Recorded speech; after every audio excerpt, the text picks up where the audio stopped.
പ്രചരണത്തിൽ എൻഡിഎക്ക് ലഭിക്കുന്ന സ്വീകാര്യതയിൽ ആശങ്കയിലായി ഇടതുമുന്നണി. ജനസമ്മതി ഇടിക്കാൻ എൻഡിഎ സ്ഥാനാർത്ഥികളെ വ്യക്തിഹത്യ നടത്താനും വിവാദങ്ങളിൽ കുടുക്കാനും സിപിഎം സൈബർ വിഭാഗം വ്യാപകമായി ശ്രമിക്കുന്നതായി ബിജെപി.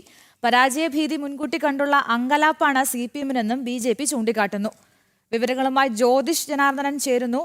ജ്യോതിഷ്, ആശങ്കയ്ക്കൊപ്പം ഭയവും സിപിഎമ്മിനെ അലട്ടുന്നുണ്ടല്ലേ?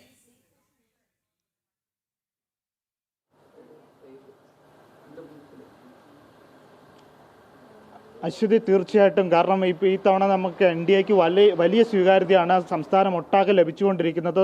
നമുക്കറിയാം, തിരുവനന്തപുരം മണ്ഡലത്തിലാണെങ്കിലും അതുപോലെ തന്നെ മറ്റ് ജില്ലകളിലെല്ലാം വലിയ സ്വീകാര്യതയാണ് ലഭിക്കുന്നത്. തിരുവനന്തപുരം ഇപ്പം നിയമമണ്ഡലത്തിലാണ്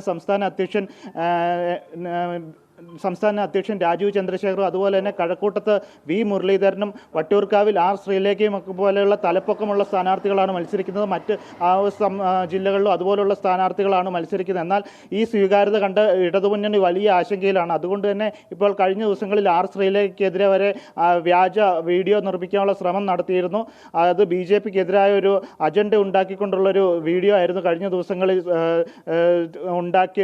സൃഷ്ടിക്കാൻ ശ്രമിച്ചത്. അതിനെതിരെ ശ്രീലേഖ തന്നെ രംഗത്ത് വന്നിട്ടുണ്ട്.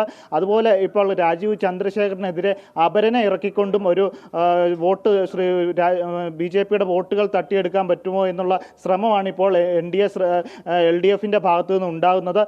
സംസ്ഥാനത്ത് മൊത്തത്തിൽ NDAക്ക് വലിയ സ്വീകാര്യതയാണ് ലഭിച്ചുകൊണ്ടിരിക്കുന്നത്. ഓരോ മണ്ഡലങ്ങളിലും NDAയുടെ A ക്ലാസ് മണ്ഡലം അല്ലാത്ത മണ്ഡലങ്ങൾ പോലും ഇപ്പോൾ മുന്നോട്ട് വരുന്ന സാഹചര്യമാണുള്ളത്. കാരണം കഴിഞ്ഞ 10 വർഷത്തിൽ LDFിൻ്റെ ഭരണവിരുദ്ധ നയങ്ങൾക്കെതിരെ ഈ തവണ ജനങ്ങൾ വോട്ട് ചെയ്യുമെന്നുള്ള കാര്യത്തിൽ ഒരു സംശയമില്ല. അതുകൊണ്ട് തന്നെ അവരുടെ ജനപ്രീതി തകർക്കുക എന്ന ലക്ഷ്യത്തോടു കൂടിയാണ് സാമൂഹ്യ മാധ്യമങ്ങളിലടക്കം അവരെ അവഹേളിക്കുന്ന രീതിയിലുള്ള വീഡിയോ പ്രചരിപ്പിക്കുക, അതുപോലെ തന്നെ അവരെ മാനസികമായി തകർക്കുക എന്നുള്ള ലക്ഷ്യത്തോടു കൂടിയാണ് വ്യാജമായ വീഡിയോകൾ നിർമ്മിക്കുന്നു. അതുപോലെ തന്നെ അവർക്കെതിരായ തെറ്റായ ആരോപണങ്ങൾ ഉന്നയിക്കുന്നു.